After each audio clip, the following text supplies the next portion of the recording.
Assalamualaikum warahmatullahi wabarakatuh. Jumpa lagi teman-teman dengan saya Rahmat Basuki di channel Telata Purwakarta. Perjumpaan kita kali ini saya akan mereview seperti biasanya pusaka-pusaka temuan yang saya dapatkan dari pemburu pusaka temuan dari Sungai Brantas. Pada umumnya biasanya tanggul-tanggul yang ada di Sungai Brantas itu Majapahit ataupun Singosari. Nah, kebetulan ini yang saya bawa ini pusaka temuan yang lain dari yang lain, mungkin bisa menjadi suatu wawasan bagi teman-teman, karena pusaka ini sudah lama sekali saya incar waktu itu. Nah, akhirnya pusaka ini pada akhirnya pusaka ini menjadi milik saya dan termahal oleh saya, dan saya sangat ingin sekali membagikan, mereview dan saling mengamati ya mana pusaka yang saya dapatkan ini. Nah, ini penampakan teman-teman pusakanya. Ini kita bahas mulai dedarnya dulu ya. Ini dedarnya ini ori bawaan pusaka sama medok sekalian, jadi memang tidak saya bongkar. Jadi waktu ditemukan kondisi sama dedarnya tidak saya bongkar. Jadi hanya saya bersihkan dedarnya. Nah, ini dedarnya ini berbahan logam mulia, ini emas teman-teman. Sedangkan motifnya ini semacam kayak Ganesha, ini motif Ganesha. Nah, ini cuman karena memang temuan dan kondisi di alam yang kita juga tidak tahu terpaan yang ada di dalam sungai ya, jadi agak banyak yang penyok-penyok, tapi masih kelihatan, masih bisa kita nikmati keindahannya. Nah, ini belalainya.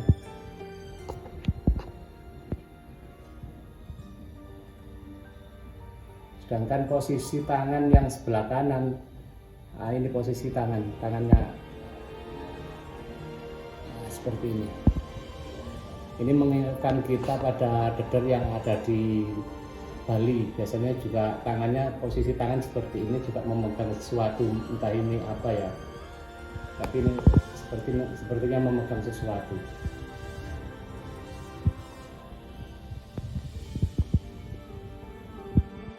Nah, kebetulan teman-teman waktu saya membawa pulang pusaka ini, saya juga mendapatkan pelokan lawasan, dan waktu itu kondisinya sangat kecil sekali ya, kotor, nggak kelihatan motifnya.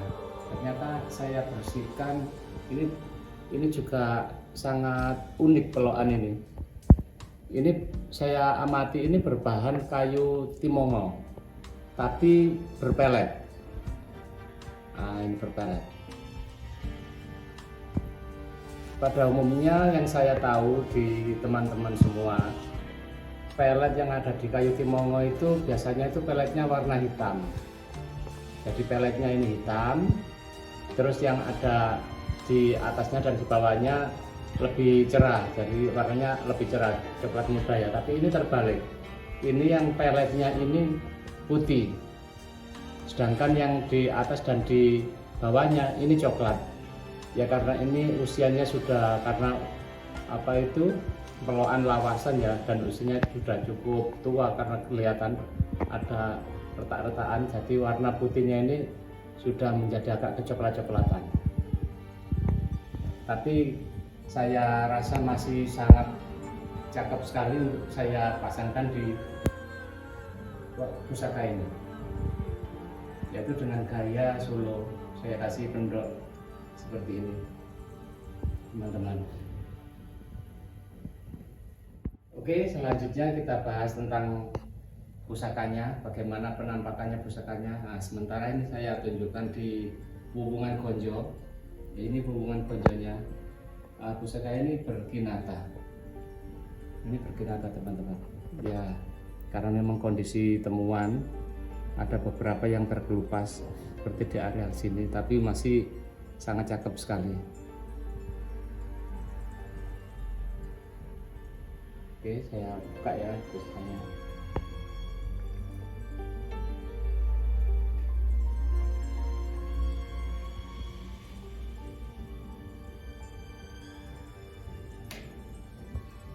pusaka berdapur Megantoro teman-teman, dengan kinata kamarogan yang full sampai ujung sampai atasnya.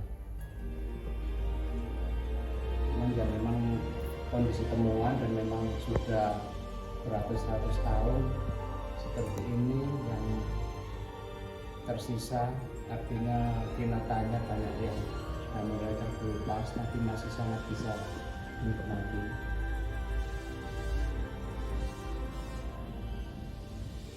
Dan uniknya teman-teman, di areal Gonjo, di areal Gonjo ini, biasanya Megantoro itu gandeknya peksi dewata ya, jadi kayak ada paruhnya burung kecil gitu ya, tapi ini semacam kayak gandeknya ini gandek pogok, jadi di model gandek pogok kayak gini sama punya, terus di atasnya pakai do. Nah, biasanya kalau do di atas ini satu, wah pasti ada imbangannya. Ini juga do. Ini jadi satu, jadi depan dan belakang ini juga do. Terus konjonya, konjo wilut, cuman biasanya itu ada kanyutnya kalau kita pada umumnya Megantoro, sedangkan pusaka ini tidak dibuat kanyut, jadi dibuat lurus gini, jadi konjonya ini telah perintah langsung berkelok-kelok dan terakhir lurus, tidak naik ke atas kayak pada umumnya Megantoro.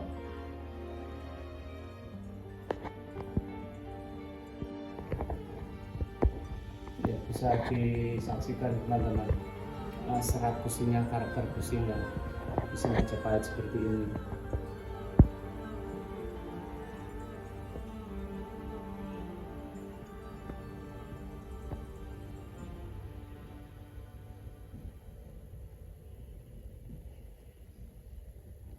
Dan dari bekas-bekas kinatanya yang lepas masih kelihatan cacat gorinya, artinya motif-motif lulungan ini masih nyambung kelihatan dari cacat gorinya.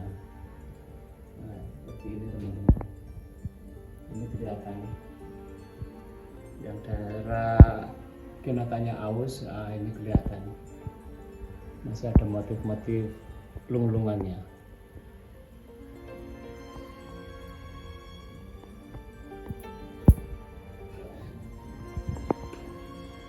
Teman-teman semua, sudah bukan menjadi sesuatu hal yang rahasia ya tentang dapur Megantoro. Dapur Megantoro semua sudah mengakui kalau dapur Megantoro itu era-era Majapahit, meskipun di era setelahnya Majapahit juga ditemukan, cuman yang paling istilahnya paling terkenal, paling diburu orang dan paling menjadi suatu orang penasaran dapur Megantoro itu yang Majapahit. Jadi kebetulan sekali saya mendapatkan pusaka ini dan bisa kita saksikan lagi, kinatanya sangat indah sekali. Jadi empu-empu di masa kerajaan Majapahit itu benar-benar empu yang istilahnya yang punya keahlian yang sangat tinggi. Jadi membuat suatu pusaka apalagi digandengkan dengan kinata, ini kinatanya sendiri ini sudah kelihatan sangat cakep sekali cara membuat kinata. Meskipun banyak yang lepas ya, tapi bisa dinikmati, apalagi di daerah Gonjonya ini tuh kelihatan sekali kalau pusaka ini kinatanya sangat detail sekali cara membuatnya empunya.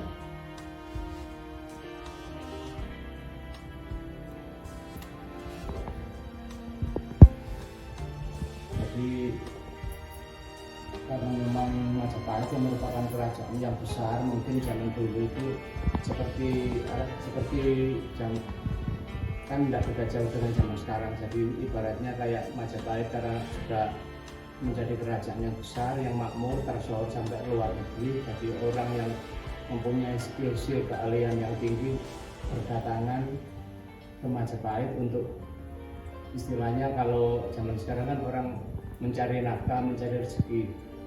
dan mungkin ada juga beberapa orang yang skill di Padowongan untuk kayak empu, mungkin juga misalnya ada yang di daerah yang Jawa apa mungkin dijemput sama pihak kerajaan Majapahit untuk dijadikan empu kerajaan. Bisa juga seperti itu teman-teman. Kalau kita bahas tentang filosofi ya, pada umumnya Megantoro kan berfilosofi istilahnya itu untuk pusaka kejayaan. Jadi mungkin dulunya, meskipun kita juga sama-sama nggak tahu kalau ini dulunya dipegang oleh siapa, tapi kalau kita lihat dari penggarapan material bahan yang untuk mengerjakan dan kinatanya juga deder yang begitu cakep dan deder emas. Mungkin pusaka ini dulu dipegang oleh pembesar suatu kerajaan atau apa ya, yang artinya mungkin orang-orang itu di sekitar kerajaan. Jadi memang Megantoro merupakan pusaka yang istilahnya itu dipegang oleh orang-orang yang punya pengaruh di suatu wilayah. Merupakan suatu pusaka yang disimbolkan untuk kejayaan dari Megantoro dengan kinaka emas kenarogan dan di deder yang seperti ini sangat indah dan sangat cakep sekali.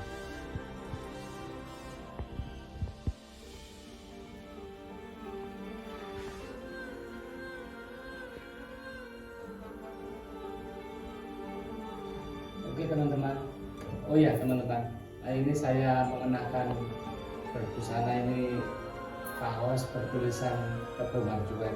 Ini kaos ini hadiah dari sahabat saya yaitu Mas Roni Prastyo. Beliaunya juga punya channel YouTube yang lebih terkenal dari saya karena saya juga mendapatkan bimbingan dari beliaunya, dan ini saya mendapatkan hadiah kaos ini. Saya merasa sangat bangga sekali menggunakan kaos beliau karena ini merupakan hadiah ya teman-teman.